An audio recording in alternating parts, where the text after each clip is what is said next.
Alt Control on Apple Music. On Cracker Island it was born. I want to say thank you again for taking the time. I mean, a new Gorillaz project is always cause for celebration. I know we've got some time to go before we get our hands on it, but my first question for you is Cracker Island a physical place or a state of being? Well, I bought this anthology on utopia, so basically a kind of collection of all the written utopias through time. It's a fascinating book. What's interesting about utopias is how dystopian some of them seem to us now. So I kind of sort of, I mean, this is very loose conceptually, but I kind of sort of imagined each song being another sort of utopian island. It's a collection of islands, because then I suppose the only thing that connects all of these different utopias is the human imagination. And so you could see imagination as being the ocean, and that these little islands are all kind of isolated. And Cracker Island, I suppose, is a place where, you know, a lot of these sorts of kind of weird Anglo-Saxon kind of residual kind of tropes that exist in America and in the UK, you know, in Russia and everywhere. I kind of sort of, that was a kind of sort of dystopian island, you know, that idea. So I thought everyone who shared that idea could all go and live happily ever after on a Cracker Island. I love it. I mean, looking at the history of like attempted utopias, whether that's here or in the States or in the UK, I mean, do you feel like anybody's got it right? No.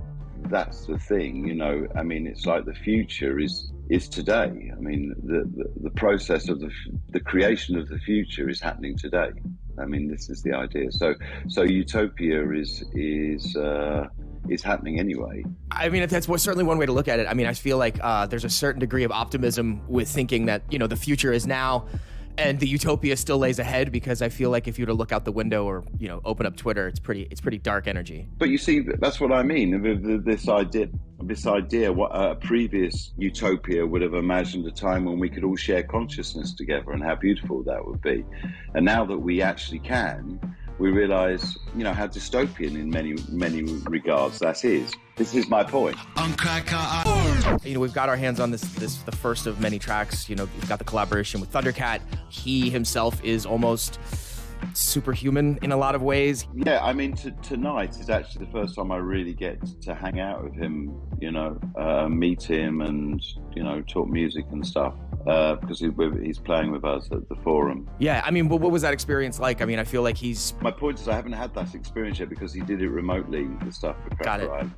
So I'm literally meeting him for the first time tonight, and we're playing, playing on stage together. It's, you know, it's a great first date, you know, at the Forum. Yeah, just like a small casual get together, no big deal at all. Well, you know, that is the terror and the wonder of this kind of business. You know, it has such spectacular possibilities, and, you know, but yet again, like all utopias, it's riddled with dystopia.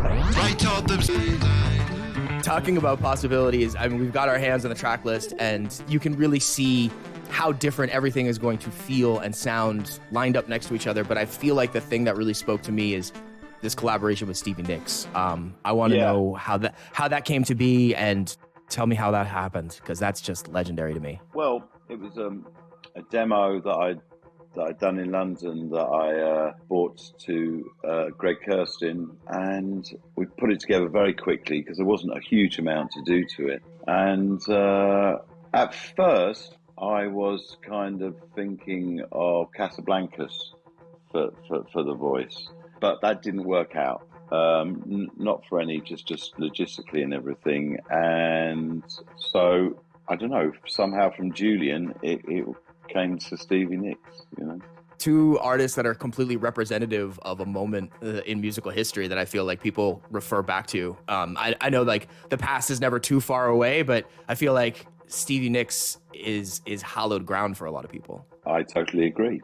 For me too. I was amazed when Greg Kurstin said I can get Stevie Nicks. In a way, one of the nice reasons for working with people from so many different sort of eras is that it's not a numbers game. It's not like if I get this person, I will get this amount of numbers, which unfortunately collaboration has turned into, which is, has made it somewhat generic, dare I say, So this is the antithesis of that. There's non-generic collaboration. That's a beautiful way to put it. And I think, yes, I think a lot of times collaborations can feel incredibly manufactured in this day and age. Well, they are because the decision is made based on the popularity of somebody else, and not exclusively musically, which is all it should be about. Damon, like I said, thank you again for taking a couple minutes, man. I know February is a long way away, but I want to say everyone that I've spoken to about a new Gorillaz album is hyped. So I want to say thank you again for your time, man. Thank you for your time.